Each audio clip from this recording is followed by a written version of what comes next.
The Notorious album was a classic. It was like a bomb. I was a fan at the first listen. I remember of the track "A Letter I Never Sent." It was at the time was a Cool G era. I said I need love and all this shit. I said it was really. How was your mind when you're writing this title? And I'll tell you a story about that. I Need Love. I mean, LL Cool J had the song called I Need Love, right? And I remember when I was recording the Notorious album, we were in the studio playing around. I was telling the guy who did the music, Johnny Willard, it's so easy to make a love song like that. And I did it as a joke of LL's I Need Love, just rapping in that style. And the record company liked the song, and they put the song on the album, the Notorious. I didn't really want the song on the album, so they put it, and it was a joke, and that became one of the songs that a lot of people liked, especially the girls. But the music was so good. Yeah, the music was actually from Led Zeppelin. That was a Led Zeppelin sample that we used. Yeah. What's happened to Run Syndicate? Since when we started back in 1987, today, I mean, you know, Ice-T is a big-time actor. He's on Law and Order. Him and Coco has the Ice-T Loves Coco TV show. And you know, if you've seen guys like Everlast had his own career with House of Pain, and he started doing his solo thing. Divine Style is still doing music, and you know, most of the guys are still in Los Angeles, like Master Cat, Henji, Evil Lee. And we're still doing music. You know, I've been trying to tell Ice we need to do a Rhyme Syndicate reunion tour, an album, and we bring Hijack back in the mix and all the Syndicate. And we do it. I don't think they can use that name now as a terrorist group, but it's cool because I was just in London. I got to hang out with Comanche Sly, and I still hang out with DJ Supreme because Supreme lives in Switzerland.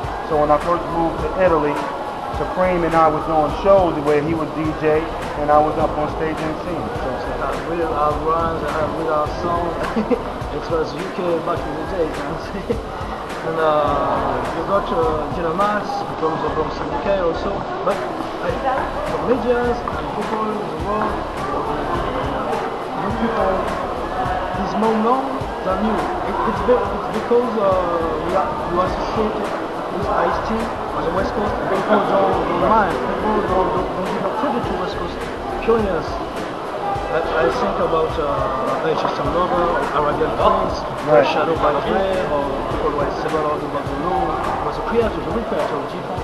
right. And say Ice-T was underrated now. Of course, Ice-T Because Jason had the actor, but he was a real rapper.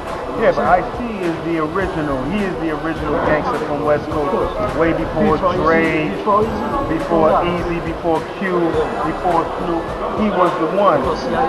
And, you know, and it was funny because I first met Ice-T in 1985 when I went over to the West Coast with DJ Africa Islam. And I saw the scene. It was still growing because California was behind what we were doing in New York. You know, even with the dancing, with the b-boying. But one thing about the West Coast, they had the pop locking, which was great. So I think, you know, in today's culture, they don't really give Ice-T his due that he is the one that kind of showed everybody else the way on what the West Coast. Because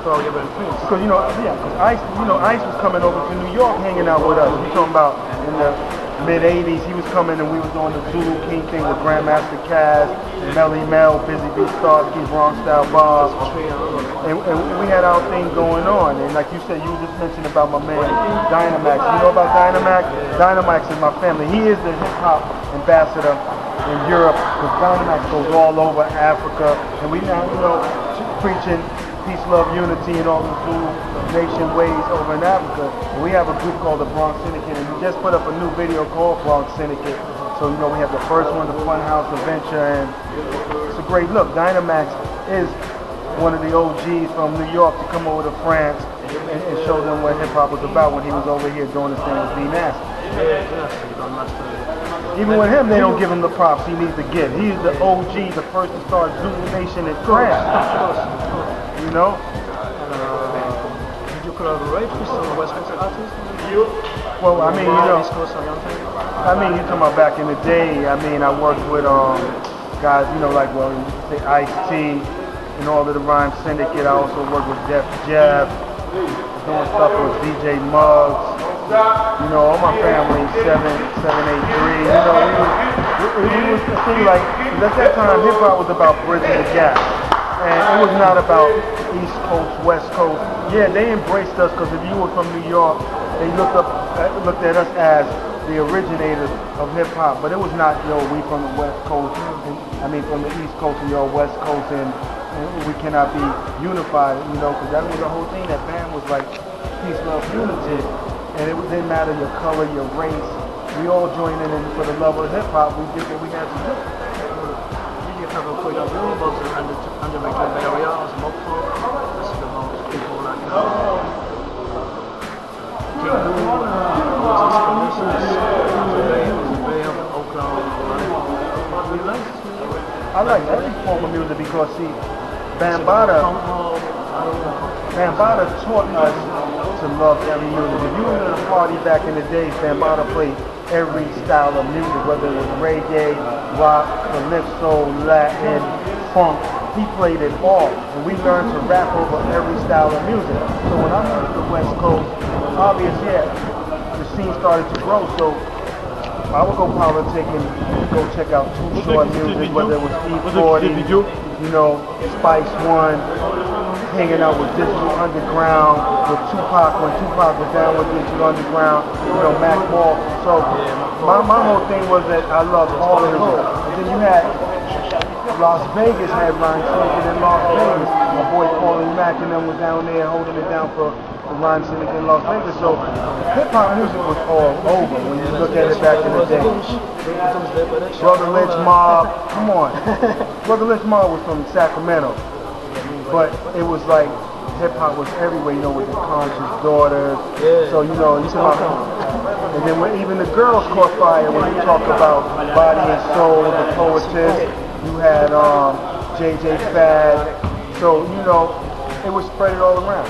What is the evolution of hip hop now? Say that again. Evolution of hip hop now. Now, I mean, I don't call today. Well, a lot of artists funny.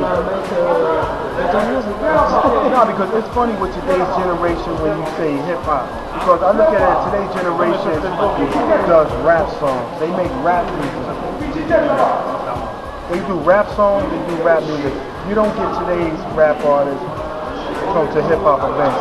You don't see Jay-Z and 50 Cent come to a B-boy battle, to a DMC battle. And it's a shame that there's been a big separation from the rap artists of today with the hip hop culture.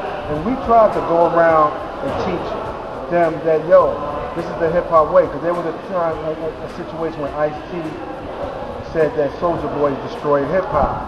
And like Soulja Boy said, like for him, his old school starts with 50 Cent. He never was educated with the old school, the first generation with Kool Herc.